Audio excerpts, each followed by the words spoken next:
Wow. Hello, this is Julie Nickham going live with my cat Orange, who is really upset with what is going on.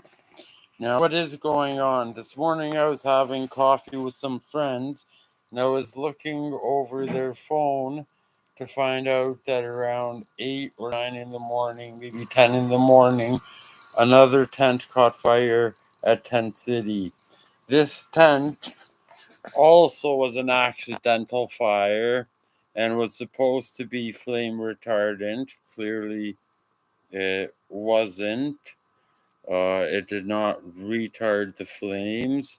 Maybe it is trying to make us look like we have some issues. But that's not all. While we were cleaning up and dealing with things and sorting everything out, where people are sleeping, what stuff is salvageable, what isn't, we saw a dead squirrel. Now, my first thought was COVID or like wasting disease or something that can jump species to human. So I was very much like, don't touch it, blah, blah, blah, blah, blah. We gave it a proper Christian burial. And while talking about to the symptoms of the squirrel to some veterinarians, they all agreed that these were symptoms of hypothermia. So basically, what happened was a bloody fucking squirrel froze to death and fell off a tree and died. The way things are looking at this point in time is that the city wants to engage us in discussion.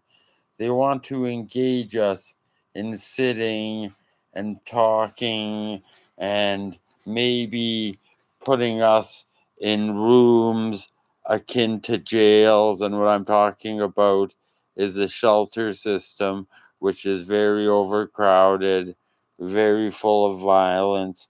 And I'm not saying Tent City is safe as like 100%, but I am saying that you're much less likely to have your stuff stolen at Tent City than at a shelter. But the issue isn't shelter versus Tent City. The issue is that people need homes. People are dying. Kitchener has enacted a homes first policy. Where is this homes first policy? People have been promising us tents for a while that have not been materialized. People have been promising us units and like the PATHS program for a while. This has not been materializing. While we are speaking, people are freezing to death on the streets. And I'm not talking about just drug addicts. I'm not just talking about the most marginalized. I'm talking about middle class families who, due to the COVID virus or due to other things, are losing their job. We have come to a crisis. We have come to a point where we cannot live the way in which we have lived the past. The first world cannot live on the back of the third, much less on the back of the fourth, which is the occupied world of the indigenous people whose lands we are occupying.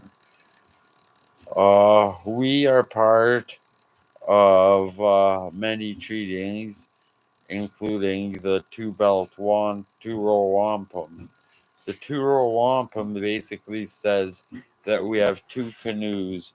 One is going this way, the other going this way. Never shall the two meet and like interfere in the sovereign affairs of other nations. Now, what has been happening here in Canada? What has been happening is our canoe has been taken over by a bunch of pirates. And yes, Alex Hunter said this first, but it is true. Our canoe has been taken over by a bunch of pirates that do not care about their own citizens, much less about the other canoe. They're willing to destroy, they're willing to freeze us to death, they're willing to do whatever they can to maintain power. So we are given a choice here.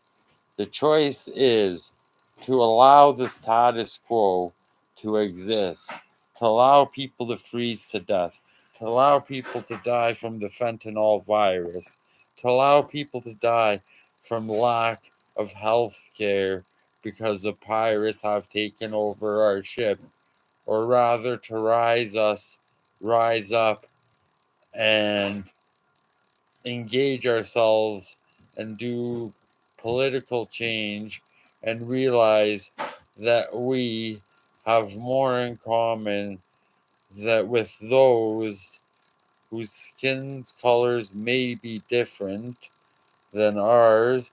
However, we are both exploited by the same master. Maybe not to the same degree. Maybe we have bigger crumbs off the table, but they are still crumbs off the table. If we think these governments will change anything, we are greatly deluding ourselves. Children's Aid Society basically started with the residential schools. They started trying to beat the red out of the natives. Once they've gone to a certain point, they started cannibalizing themselves and going after their own kind. But we should not be surprised because that's what happened with the witch hunts. Basically, they needed capital, so along came greedy men, saw some woman who had money, who were artisans and not bereft to other men, and decided to yell, "Oh, they are witches! Kill them!" And give me their money, by the way. That's how colonization started, with money and wealth stolen from these murdered women. And here we go, traveling the seven seas, meeting people who would not dare of thinking about killing their wives, their sisters, their aunts, their mothers. And then they meet crazy people with crazy ideas.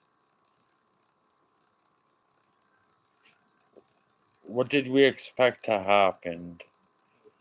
Us living here right now have an obligation, and that is to overthrow the pirates who have taken over our canoe. Thank you very much.